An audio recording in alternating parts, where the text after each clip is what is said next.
Assalamualaikum warahmatullahi wabarakatuh. Alhamdulillahilladzi biyadihil azimatul umur wa maqaliduha wa bi iradatihi husuwalil asbab wal musabbabati wa mafatihiha wa tabaraka man lam yushrikhu fil khalqi war rizqi wa tatbiri ahadu minal alamin wa ashhadu an la ilaha illa dhiddah wala dhahir wala mu'in amma ba'd.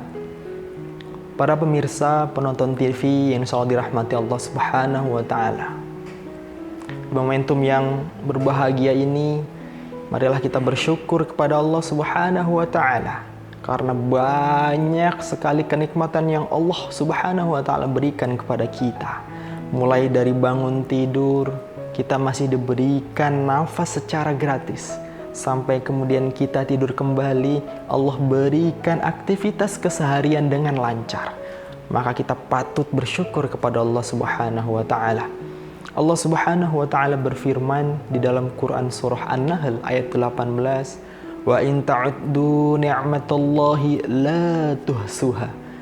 Jika kita seorang hamba mencoba untuk menghitung, mengkalkulasikan, menjumlahkan seberapa banyak nikmat yang Allah berikan kepada kita, la tuhsuha, maka kita tidak akan mampu untuk menjumlahkannya, menuliskannya seberapa banyak rezeki yang Allah berikan kepada kita. Salawat berbingkaikan salam semoga tetap tercurah kepada uswah hasanah kita, Nabiullah Muhammad sallallahu alaihi wasallam, manusia terbaik yang pernah Allah hadirkan di muka bumi ini, manusia terbaik yang pernah Allah ciptakan di muka bumi ini. Oleh karena itu, kita sebagai manusia yang bertakwa kepada Allah Subhanahu wa taala, sebagai pengikut Nabi Muhammad sallallahu alaihi wasallam, kita harus senantiasa mengikuti jejak Rasulullah sallallahu alaihi wasallam untuk kemudian menjadi pribadi yang bertakwa kepada Allah Subhanahu wa taala. Ali bin Abi Thalib menyampaikan definisi takwa secara lebih detail. Kalau kita mencoba untuk menelaah para mufassir, para alim ulama, para asatid dan astatidah ketika menyampaikan definisi takwa ialah menjalankan apa yang Allah perintahkan dan menjauhi apa yang Allah larang di muka bumi ini sesuai dengan syariat yang Allah berikan di muka bumi ini. Maka kemudian Ali bin Abi Thalib mencoba untuk mendefinisikan lebih detail lagi. Kata beliau, Ali bin Abi Thalib menyampaikan at-taqwa al-khauf minal jalil. Takwa adalah takut kepada zat yang maha tinggi, yakni Allah Subhanahu wa taala. Kita harus merasa terus waspada apapun yang kita lakukan, apapun yang kita ucapkan, dan apapun yang kita berusaha untuk menyembunyikannya, maka Allah Subhanahu wa taala sejatinya mengetahui.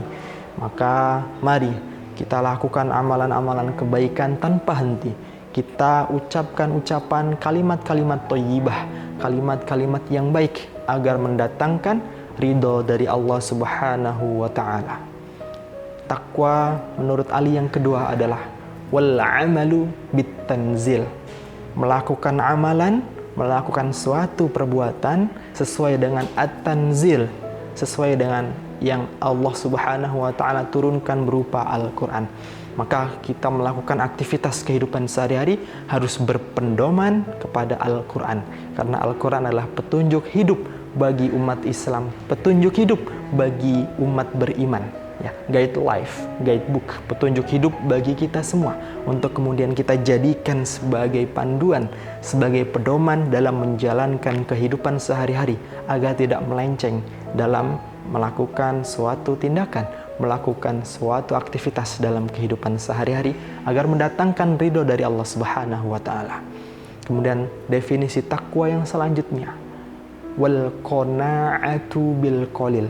Qanaah, merasa cukup dengan apa yang Allah berikan kepada kita, Maka kemudian ketika kita bersyukur terhadap apa yang Allah berikan hari ini kita telah menikmati santap sahur menggunakan ayam goreng, menggunakan sayur kangkung, menggunakan tempe tahu, maka kemudian apapun yang kita nikmati pada santap sahur, kita harus senantiasa bersyukur. Dan kemudian nanti ketika menjelang berbuka, kita menyiapkan bukaan, apapun menunya, maka patut kita syukuri. Ya, kita bersyukur kepada Allah Subhanahu wa taala agar Allah tambahkan nikmat di dalamnya.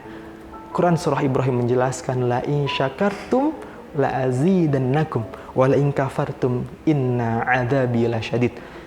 Jika hamba dari Allah Subhanahu wa taala bersyukur atas nikmat yang diberikan oleh Allah, la azidannakum, maka akan Allah tambah kenikmatan-kenikmatan di dalamnya. Kenikmatan bukan hanya sekedar materi berupa uang, berupa jabatan dan lain sebagainya, namun kenikmatan ketenangan di dalam hidup, kenikmatan kebahagiaan dalam menjalankan kehidupan sehari-hari. Dan jangan sampai kita ingkar terhadap apa yang Allah beri, terhadap nikmat yang Allah beri, karena sungguh inna azabi lasyadid, sungguh azab Allah Subhanahu wa taala sangatlah pedih. Maka poin yang keempat, takwa menurut Ali bin Abi Thalib adalah wal isti'dadu liyaumir rakhil. Kita menyiapkan, ya, kita bersiap untuk kemudian menyambut hari akhir, ya. Kita mengumpulkan pundi-pundi amalan soleh dalam kehidupan ini, di dunia ini, untuk kita bawa bekal di akhirat kelak. Maka ciri atau tanda sebagai manusia bertakwa adalah kita segera menyiapkan untuk menghadapi di akhir kelak, untuk menghadapi di akhirat kelak. Para penonton TV-mu yang insya Allah dirahmati Allah Subhanahu wa taala. 4 poin definisi yang disampaikan oleh Ali bin Abi Thalib merupakan salah satu dimensi yang luar biasa untuk kemudian kita memanifestasikan diri kita, mengimplementasikan dalam kehidupan sehari-hari, ya, menelaah kemudian mampu merealisasikan nilai-nilai yang terkandung di dalam ajaran Islam dalam kehidupan sehari-hari agar kita menjadi pribadi insan, pribadi muslim hebat yang memiliki nilai ketakwaan kepada Allah Subhanahu wa taala. Demikian yang dapat disampaikan. Allah Subhanahu wa taala menjelaskan lebih tegas, inna akramakum indallahi atqakum. Sesungguhnya yang paling mulia di sisi Allah Subhanahu wa taala adalah ia yang memiliki nilai ketakwaan di hadapan Allah Subhanahu wa taala. Akhirul kalam, hadanallahu wa iyyakum ajma'in. Nun wal qalami wa ma yasrun. Wassalamualaikum warahmatullahi wabarakatuh.